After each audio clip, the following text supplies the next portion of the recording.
మన టీమిండియా బీజీటీలో భాగంగా ఆస్ట్రేలియాతో జరిగిన ఫస్ట్ టెస్ట్ మ్యాచ్లో ఘన విజయం సాధించారు. పెద్ద వేదికగా జరిగిన మ్యాచ్లో మన చాలా రౌండ్స్ కనబరిచిన మన వాళ్ళు సిరీస్ను చాలా ఘనంగా స్టార్ట్ చేశారు. అయితే ఇప్పుడు మన టీమిండియాకు ఒక అసలైన పరీక్ష ఎదురు కాబోతుంది.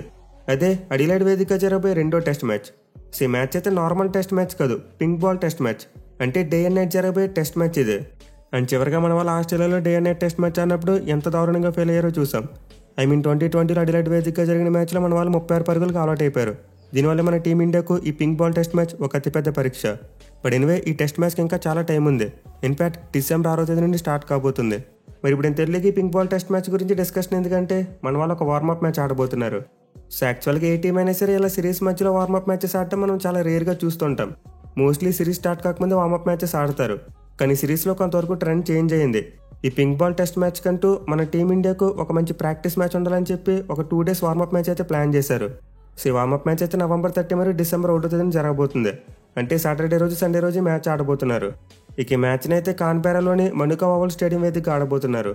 సో ఈ 2 days పింక్ బాల్ వార్మప్ మ్యాచ్లో మన టీమిండియా ఆస్ట్రేలియా ప్రైమ్ మినిస్టర్ లెవెన్తో తలపడబోతుంది. అంటే ఈ మ్యాచ్లో మన టీమిండియా ఇండియాని రిప్రజెంట్ చేస్తే ఆస్ట్రేలియాకు చెందిన కొంతమంది ప్లేయర్స్ వాళ్ళ ప్రైమ్ మినిస్టర్ని రిప్రజెంట్ చేస్తారు. అయితే ఈ ప్రైమ్ మినిస్టర్ 11 టీం తరపున ఆడబోయే ప్లేయర్స్ ఎవరు కూడా ప్రజెంట్ స్క్వాడ్లో ఉన్న వాళ్ళు కాదు. ప్రజెంట్ బీజీటీ ఆడుతున్న ఆస్ట్రేలియా ప్లేయర్స్ ఎవరు కూడా ఈ ప్రైమ్ మినిస్టర్ లెవెన్లో ఉండరు. మెయిన్లీ ప్రైమ్ మినిస్టర్ లెవెన్స్కు కోచ్ ఎవరంటే టిమ్ పైనే, అలాగే కెప్టెన్ చూసుకుంటే జాక్ ఎడ్వర్డ్స్. సో ఇద్దరు ఆధ్వర్యంలో ప్రైమ్ మినిస్టర్ 11 టీం మన టీమిండియాతో 2 days pink ball warmup match ఆడబోతున్నారు. అంటే వీళ్ళ స్క్వాడ్ అయితే ఇప్పుడు మీకు స్క్రీన్ మీద కనిపిస్తుంది. మొత్తం 15 మంది ప్లేయర్స్ ఉన్నారు. సో వీళ్ళు ఎవరైనా బ్యాటింగ్ చేయొచ్చు, అలాగే ఎవరైనా బౌలింగ్ చేయొచ్చు. ఎందుకంటే ఇది ఒక వార్మప్ మ్యాచ్, ఒక ఫిక్స్డ్ ప్లేయింగ్ లెవెన్ అంటూ ఉండదు. మెయిన్లీ ముందు చెప్పుకున్నట్టు మనం మీ స్క్వాడ్లో ఎక్కువగా ఆస్ట్రేలియా ఫార్మర్ ప్లేయర్స్తో పాటు డొమెస్టిక్ ప్లేయర్స్ని మాత్రమే చూడగలం. ప్రజెంట్ బీజీటీ ఆడుతున్న ఆస్ట్రేలియా ప్లేయర్స్ ఎవరు కూడా ఈ స్క్వాడ్లో లేరు. బట్ ఎనివే మన టీమిండియా విషయానికి వస్తే మాత్రం బీజీటీలో ఏ స్క్వాడ్తో ఆడారో ఈ వార్మప్ మ్యాచ్లో కూడా అదే స్క్వాడ్తో ఆడతారు. ఇన్ఫాక్ట్ ఫస్ట్ టెస్ట్ మ్యాచ్తో కంపేర్ చేసుకుంటే ఇప్పుడు ఈ మ్యాచ్ యొక్క స్క్వాడ్లోకి రోహిత్ శర్మతో పాటు శుభ్మన్ గిల్ కూడా యాడ్ అయ్యారు. సో మన టీమిండియా అయితే ఫుల్ పొటెన్షియల్తో వార్మప్ గేమ్ ఆడబోతుంది. మెయిన్లీ వార్మప్ గేమ్కి ముందు మనం నేను చూసాం మన టీమిండియా ప్లేయర్స్ అందరూ ఆస్ట్రేలియా పార్లమెంట్కి వెళ్ళారు. ఇన్ఫాక్ట్ మన టీమిండియా కెప్టెన్ ఆస్ట్రేలియా పార్లమెంట్లో ఒక స్పీచ్ కూడా ఇచ్చాడు. సో ఈ మ్యాచ్ కోసం అయితే చాలా బిల్డప్ కనిపిస్తుంది. మెయిన్లీ మన టీమిండియా విషయానికి వస్తే వార్మప్ మ్యాచ్ ద్వారా కొన్ని ప్రశ్నలకు సమాధానం దొరికే ఛాన్స్ ఉంది. అయితే వాటి గురించి తెలుసుకునే ముందు అసలు ఈ మ్యాచ్ యొక్క టైమింగ్స్ ఏంటి, అలాగే లైవ్లో ఏ ఛానల్లో చూడాలి, ఇవన్నీ తెలుసుకుందాం. సో ముందుగా చూసుకుంటే ఈ మ్యాచ్ని కాన్బెరాలోని మనుకా ఓవల్ స్టేడియం వేదిక ఆడబోతున్నారు. అండ్ ఈ 2 days pink ball warmup match ఒక డే అండ్ నైట్ మ్యాచ్ కాబట్టి అక్కడ టైమింగ్స్ ప్రకారం ఆఫ్టర్నూన్ స్టార్ట్ అవుతుంది. కానీ మన ఇండియా టైమింగ్స్ ప్రకారం చూసుకుంటే మాత్రం ఈ మ్యాచ్ మార్నింగ్ 9-10 AM స్టార్ట్ అవుతుంది. అంటే 9:10 లైవ్ స్టార్ట్ అయిపోతుంది. ఇక మీరు ఈ మ్యాచ్ని లైవ్లో స్టార్ స్పోర్ట్స్ నెట్వర్క్లో చూడొచ్చు. విచ్ మీన్స్ టీవీలో అయితే స్టార్ స్పోర్ట్స్ ఛానల్లో వస్తాయి. అలా కాకుండా మొబైల్లో లైవ్ చూడాలనుకుంటే హాట్స్టార్ యాప్లో లైవ్ వస్తుంది. బట్ ఎనివే మనమైతే వార్మప్ మ్యాచ్లో ఒక రిజల్ట్ చూడకపోవచ్చు, ఎందుకంటే కేవలం 2 days మాత్రమే జరగబోతుంది. ఇన్ఫాక్ట్ ఈ 2 daysలో 2 జట్లకు చెరు ఇన్నింగ్స్ వచ్చినా ఎక్కువ అని చెప్పుకోవచ్చు. ఎందుకంటే ఈ మ్యాచ్ కోసం వెదర్ ఫోర్కాస్ట్ అంత మంచిగా లేదు. ఎస్పెషల్లీ సాటర్డే రోజు హెవీ రెయిన్ఫాల్ చూపిస్తుంది. సో వార్మప్ మ్యాచ్లో అయితే మనకి రెయిన్ బ్రేక్స్ తప్పకపోవచ్చు. ఇన్ఫాక్ట్ వర్షం వచ్చినా రాకపోయినా సరే ఓవర్కాస్ట్ కండిషన్స్ ఉంటే అది మన టీమిండియాకు కాస్త ప్లస్ అవ్వచ్చు. ఎందుకంటే ఓవర్కాస్ట్ కండిషన్స్లో పింక్ బాల్కి ఎగనెస్ట్గా బ్యాటింగ్ చేయడం అంటే మామూలు విషయం కాదు. సో మన వాళ్ళకు ఒక ప్రాపర్ ప్రాక్టీస్ దొరకాలంటే ఈ మ్యాచ్కు ఓవర్కాస్ట్ కండిషన్స్ ఉంటే బెటర్ అని చెప్పి నా ఫీలింగ్. సో రెయిన్ పడకుండా ఓవర్కాస్ట్ కండిషన్స్ ఉంటే మాత్రం మన వాళ్ళు 2 days వార్మప్ మ్యాచ్ని చాలా బాగా యూటిలైజ్ చేసుకోవచ్చు. బట్ ఎనివే ఇప్పుడు బిగ్గెస్ట్ క్వశ్చన్ చూసుకుంటే మన టీమిండియా కూర్పు. సో వార్మప్ మ్యాచ్కి అయితే మోస్ట్ లైక్లీ రోహిత్ శర్మ మరియు శుభ్మన్ గిల్ ఇద్దరు కూడా అందుబాటులోకి రాబోతున్నారు. విచ్ మీన్స్ వాళ్ళైతే ఖచ్చితంగా బ్యాటింగ్ ప్రాక్టీస్ చేయడానికి వస్తారు. అయితే వీళ్ళు అసలు ఏ పొజిషన్లో బ్యాటింగ్ వస్తారు. సో ఫస్ట్ టెస్ట్ మ్యాచ్లో చూసుకుంటే మన టీమిండియాకు ఓపెనర్స్గా రాహుల్ మరియు జైస్వాల్ ఇద్దరు బాగా సక్సెస్ అయ్యారు. ఇన్ఫాక్ట్ ఆస్ట్రేలియా గడ్డ మీద 200 కంటే పెద్ద పార్ట్నర్షిప్ నెలకొల్పిన ఫస్ట్ ఇండియన్ పేరుగా రికార్డును క్రియేట్ చేశారు. మరి ఇప్పుడు ఇలాంటి పేరుని విడగొట్టి రోహిత్ శర్మ ఓపెనర్గా బ్యాటింగ్ చేస్తాడు. ఒకవేళ అతను ఓపెనర్గా వస్తే కేఎల్ ఎక్కడ బ్యాటింగ్ చేస్తాడు, అండ్ గిల్ ఎవరి ప్లేస్లో టీంలోకి వస్తాడు, ఎక్కడ బ్యాటింగ్ చేస్తాడు. సో సెకండ్ టెస్ట్ మ్యాచ్కు మన టీమిండియా ఫ్యాన్స్ అందరి ముందు ఉన్న క్వశ్చన్ మార్క్స్ అయితే ఇవి. బట్ మోస్ట్లీ క్వశ్చన్ మార్క్స్ అన్నింటికి వార్మప్ మ్యాచ్లో ఆన్సర్ దొరికేయచ్చు. అఫ్కోర్స్ మనందరికీ తెలిసిందే వార్మప్ మ్యాచెస్లో ఒక ఫిక్స్డ్ ప్లేయింగ్ లెవెన్ అంటూ ఉండదు. స్క్వాడ్లో ఎవరైనా సరే బ్యాటింగ్ చేయొచ్చు, అలాగే ఎవరైనా సరే బౌలింగ్ చేయొచ్చు. బట్ ఎనివే మన టీమిండియా మ్యాచ్లో ఎలాంటి బ్యాటింగ్ లైనప్తో వస్తారో ఆల్మోస్ట్ అడిలైడ్ టెస్ట్ మ్యాచ్లో కూడా అదే బ్యాటింగ్ లైనప్తో వస్తారు. ఎందుకంటే 2 కూడా పింక్ బాల్ మ్యాచెస్. ఇన్ఫాక్ట్ స్టార్టింగ్లో చెప్పుకున్నట్టు అడిలైడ్ మ్యాచ్ కోసం ఇది స్పెషల్గా పెట్టుకున్న ప్రాక్టీస్ మ్యాచ్. దీంతో వార్మప్ మ్యాచ్లో ఒక బ్యాటింగ్ ఆర్డర్తో వచ్చి అడిలైడ్ టెస్ట్ మ్యాచ్లో వేరే ఆర్డర్తో వస్తారని చెప్పి నేనైతే అనుకోవట్లేదు.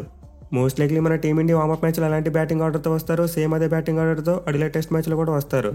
దీనివల్ల పింక్ బాల్ వార్మప్ మ్యాచ్లో మన క్వశ్చన్స్ అన్నింటికీ ఆన్సర్ దొరికేస్తుందని చెప్తున్నా. ఎనివే నార్మల్ సర్కమ్స్టాన్స్లో చూసుకుంటే మన టీమిండియా కెప్టెన్ రోహిత్ శర్మ ఓపెనర్గానే కంబ్యాక్ అవ్వాలి. ఎందుకంటే అతను మన టీమిండియా తరపున రెగ్యులర్గా ఓపెనర్గానే ఆడతాడు. సో అతనైతే పెటర్నిటీ లీవ్ తీసుకుని వెళ్ళాడు కాబట్టి అతని ప్లేస్ను మార్చలేరు. అదే టీం నుండి డ్రాప్ చేసి మళ్ళీ తీసుకుంటే అప్పుడు నచ్చిన పొజిషన్లో ఆడించుకోవచ్చు. పైగా రోహిత్ శర్మ పెటర్నిటీ లీవ్ తీసుకోవడమే కాకుండా తన కెప్టెన్ కాబట్టి తన పొజిషన్ ఎక్కడికి పోదు. తను కావాలనుకుంటే క్లియర్లీ ఓపెనర్గా వచ్చి బ్యాటింగ్ చేయొచ్చు. అండ్ ఇలాంటి టైంలో KL Rahul down the order వెళ్ళిపోతాడు. మోస్ట్ లైక్లీ నెంబర్ 6లో బ్యాటింగ్ చేయొచ్చు. ఎందుకంటే మనకి ఫస్ట్ టెస్ట్ మ్యాచ్లో వచ్చిన ధ్రువ్ జురేల్ సరిగ్గా బ్యాటింగ్ చేయలేదు. దీంతో జురేల్ని పక్కన పెట్టి అతని ప్లేస్లో కేఎల్ రాహుల్ని ఆడిస్తారు. సో నార్మల్ సర్కమ్స్టాన్స్లో చూసుకుంటే అలానే జరగాలి. రోహిత్ శర్మ ఓపెనర్గా తిరిగి వస్తాడు అండ్ కేఎల్ రాహుల్ నెంబర్ 6లో ఆడాలి. బట్ ఇప్పుడు సిచ్యువేషన్ చూసుకుంటే అలా లేదు. కేఎల్ రాహుల్ ఓపెనర్గా బాగా సక్సెస్ అయ్యాడు. మేలీ జైస్వాల్తో కలిసి ఒక లాంగ్ పార్ట్నర్షిప్ యాడ్ చేశాడు. దీంతో చాలా మంది ఫ్యాన్స్ ఈ ఓపెనింగ్ జోడీని బ్రేక్ చేయకూడదు అంటున్నారు. అంటే రోహిత్ శర్మ తిరిగి వచ్చినా సరే కేఎల్ రాహుల్ మరి యశస్వి జైస్వాల్ వీళ్ళిద్దరిని ఓపెనర్స్గా కంటిన్యూ చేయాలని చెప్పి వాళ్ళ పాయింట్. బట్ ఇదే కనుక చేస్తే రోహిత్ శర్మ తను డిమోట్ చేసుకోవాలి. బ్యాటింగ్ ఆటలో ఓపెనర్గా కాకుండా వేరే పొజిషన్లో బ్యాటింగ్ చేయాలి.